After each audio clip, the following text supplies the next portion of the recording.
So we know Thomas Brown has no experience as a head coach yet. He will, right? Yeah. This offseason, he'll have had 5 games to be a head coach.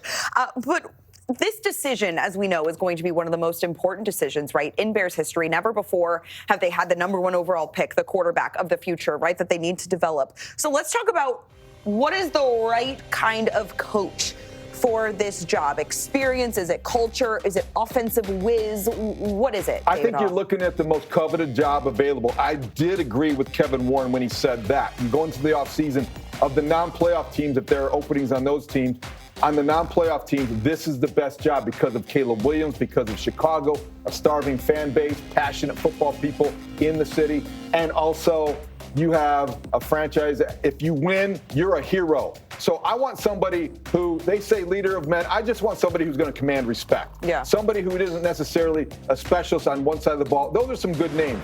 Ben Johnson, going to get a lot of play. He's the play caller at Detroit. Can he get in front of the room and command respect? Or is he just the latest version of Matt Nagy? Don't know. And I'm not being disrespectful to Ben Johnson. We just don't know. I would prefer, and it sounded like they were leaning toward going after people who have experience with teams, players, toughness, somebody who commands and casts a figure. Somebody like Mike Vrabel. He would be the first guy that I would call. He'd be at the top of my list. Cliff Kingsbury is someone who also has been a head coach before. He does bring the offensive wizardry, if you will. And Brian Flores is a guy who I know would be unpopular because of the lawsuits. McCaskies might want to not to go against the league and all of those excuses that you could talk yourself into. But I know the way that they were describing a football coach today, that was Brian Flores. I covered Brian Flores in Miami, as I so often tout, and I'm going down, they're talking about what they want in a head coach, and I'm just checking things off the list when I think about Brian Flores. And obviously it's someone who's spoken about his mistakes when he was in Miami and his relationship with the quarterback, and that's something that he says he's worked on since. You need to know, if you bring in somebody like Flores or Vrabel, who their offensive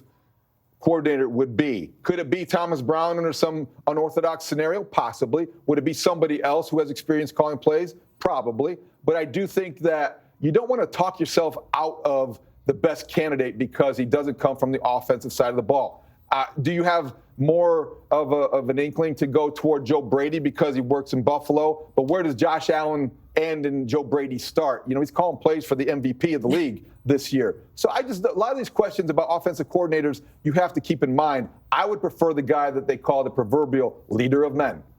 Leader of men, it's almost like they were listening to our show. I feel like you were using that word all last week, and all of a sudden every insider has it.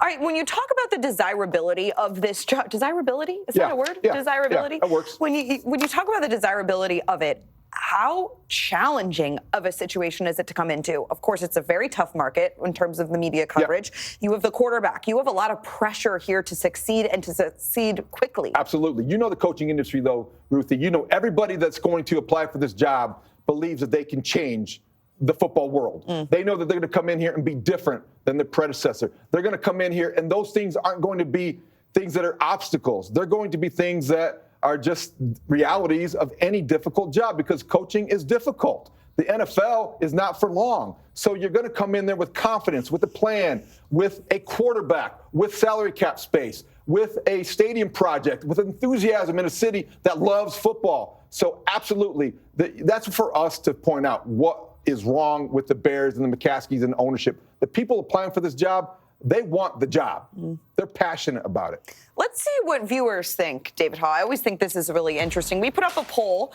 Who do you want to see the Bears hire as their next head coach? By the way, you can scan that QR code on your screen and you can vote directly from your phone.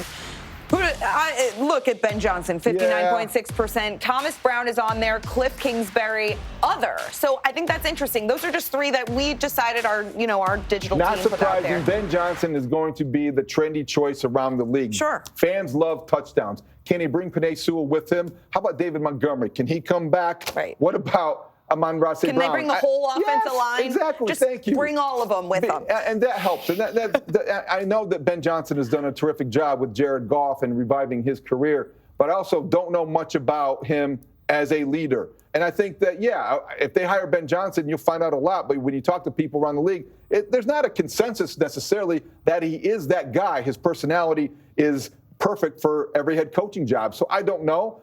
If they hired him, obviously it's easy to get excited about because you love touchdowns, but they're there's a lot to like about Ben Johnson. There's a lot to like about a lot of those candidates. Okay, so some of the other candidates that people were commenting, saying maybe some other names that aren't those three that we had up there. Let's take a look at who some of those other comments were. All right, there you go. There's your guy, Mike Vrabel. Yeah, Mike Vrabel. I think it would be hard to be mad about him coming here. You could not get him happy about Mike Vrabel. He has the confidence. He has the air about him. He has the swagger. There's Joe Brady, as you mentioned. He's young for the job, but he's also could be one of those whiz kids. Sean McVay was very young when he started.